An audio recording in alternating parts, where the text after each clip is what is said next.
Hey guys, hope you're all doing well. Today I'm out on the Honda NC750X and want to do a quick video talking about these Barkbuster handguards that I have installed on here. I also removed my little windscreen visor, so I apologize in advance if there's any additional wind noise. So going back to the handguards, the particular handguards that I chose were the single-sided mount ones. So they attach to the bar ends, and these are specifically designed for hollow bar ends. So the NC750 comes with some bar end weights on the inside, and you have to remove those in order to install the handguards in here. Barkbusters does have a couple different options for this particular model of handguards, and just make sure you get the right ones for the type of bike that you have. I accidentally picked up the ones that screw into the bar ends, like a threaded install, and mine was not the threaded install. Basically, the bar ends that come stock on the NC750 have bar end weights that take up almost the whole inside of the grip, and or the grip area of the handlebars, I should say. And when you pull those out, it leaves a large opening, and this fits right in there, which I'll show some video clips of that as well. I'll put a link in the description for these set of Barkbusters that I have installed on here in case you're interested. So why did I want to put handguards on here? You know, in my opinion is that these don't look really great, but they're highly functional. I do prefer the look of my bike without these on here for sure. But I found myself with one single vehicle. I mentioned in previous video that that I had a 2020 Chevy Bolt, which is the full electric vehicle, and that particular car was involved in a battery recall, which drastically shortened the amount of range that they allow you to drive, and you know, you can't park the vehicle inside at night, and it was just a real inconvenience having a brand new car, basically, about a year old, and then having so many restrictions on it. So I chose to go with a buyback to GM. So they purchased my car back from me.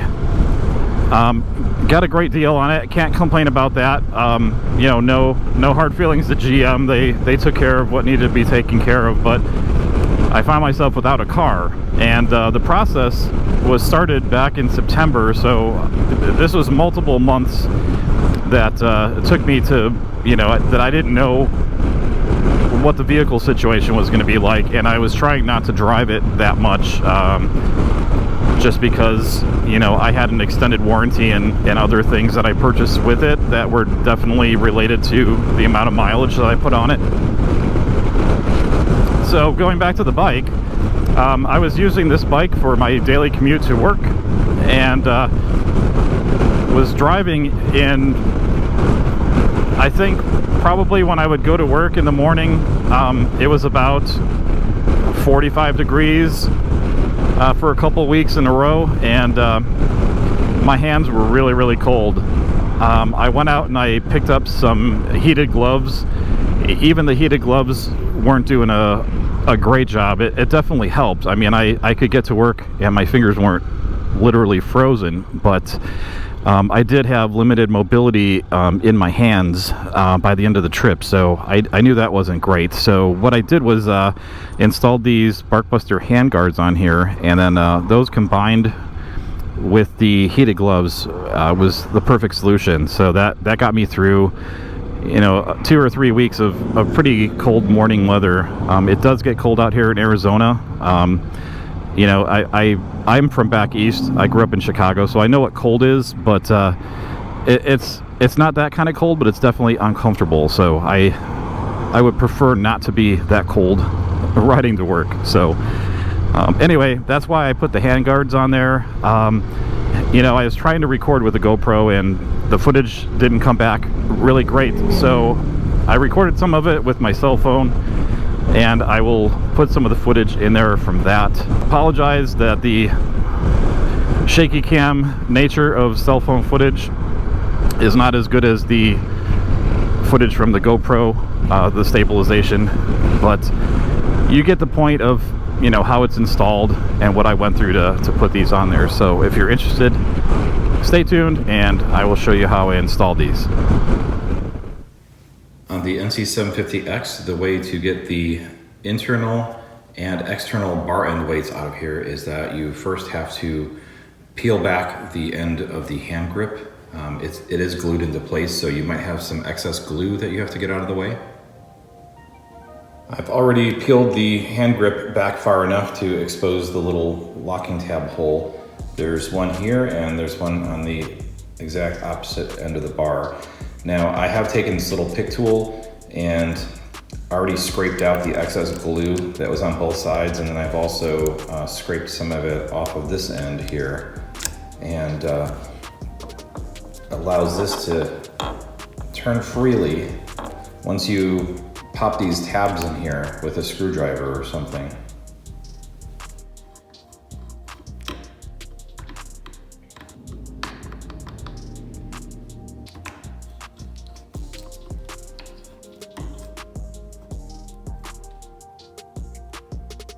So here's a look at this tiny little tab on each side that holds into place. So as you can see, you don't need a lot of pressure to get this to break loose, and I actually broke one off on the other side. It just comes off really easily. So I'm not sure if I could ever reuse this again, and if I did, I would need to do some work on it. The right side is a little more difficult because you have to slide the throttle tube off, and the only way to do that is to remove the switchgear housing. But you can't get to the switchgear housing because the mirror and the brake master cylinder is in the way, so you have to undo these two bolts in order to move this out of the way. These are 8mm on my bike.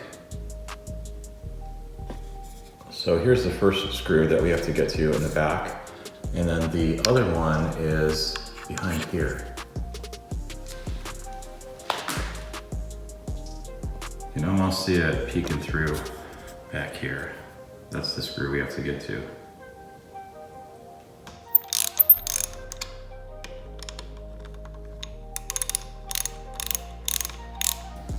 So I've loosened this enough to slide it over. I did put some tape over there to try to prevent it from getting scratched up as much as possible. But now that I can move this out of the way, I can get to that screw back over here.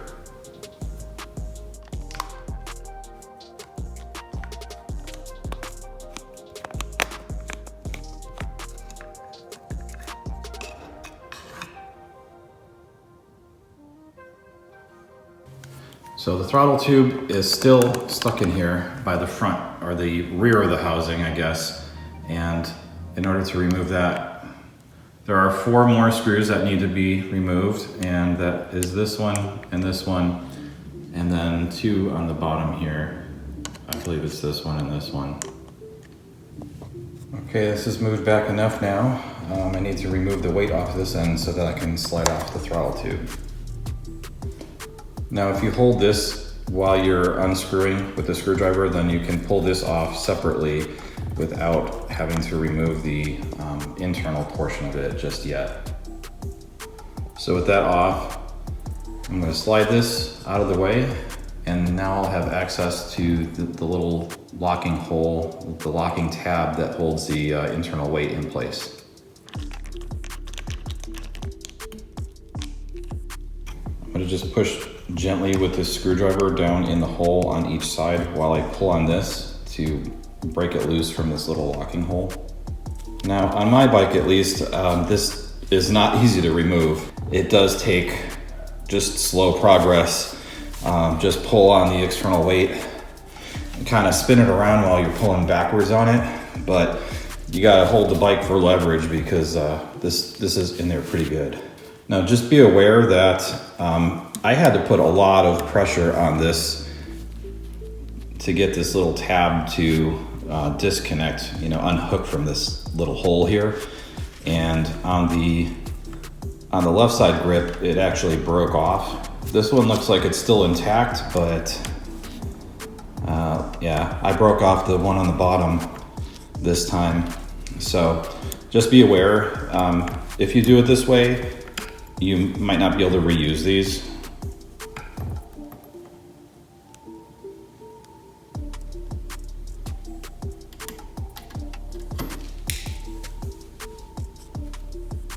So the bar ends are open now. I'm going to reassemble everything because I don't need this all in pieces to put the actual handguards on. So I'm gonna put everything back together, and when the handguards arrive, all I have to do technically is pop them in there and screw them in place.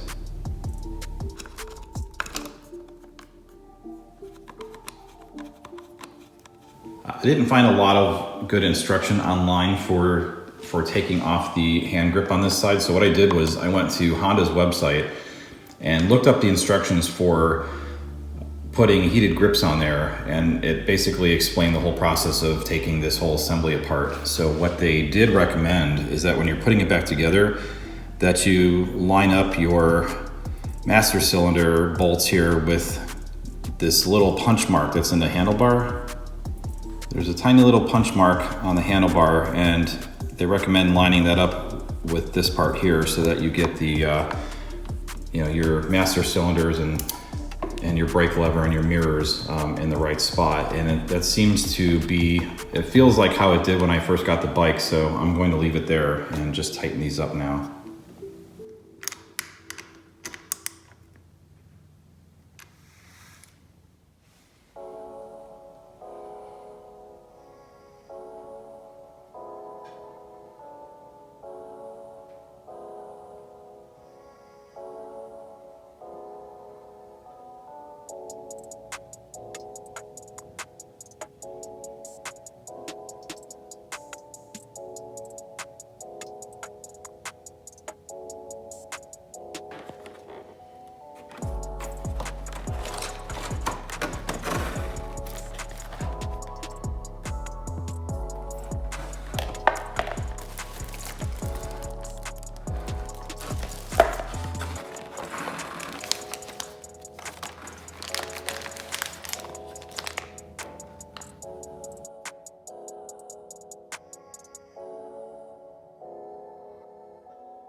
You're going to want to tighten this just enough so that this part does not fall off, because the handlebar is pretty deep and it will get stuck all the way down there and not do its job unless you tighten this up a little bit first. And I did have to put this little adapter on here, this little spacer, to give it a little extra room so that it didn't crush in the end of the throttle tube. Once this is tightened down enough where it won't move anywhere, then you can get on the bike and test to make sure that you have clearance, so that you can see if you need to adjust this if it's on the lowest setting. Mine's on the high setting right now. I wanted extra room.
So now that you've seen some video of the install, I just want to close this video by saying that I'm really impressed with how much a little bit of wind deflection can reduce the cold on your hands when you're riding in colder weather.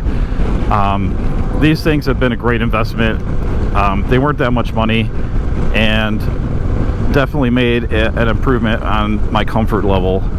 Not really great in the looks department in my opinion, but very functional, and I would highly recommend these. So if you're thinking about putting some handguards on and you just wanted to know if it made any kind of difference at all, it definitely does, at least for me.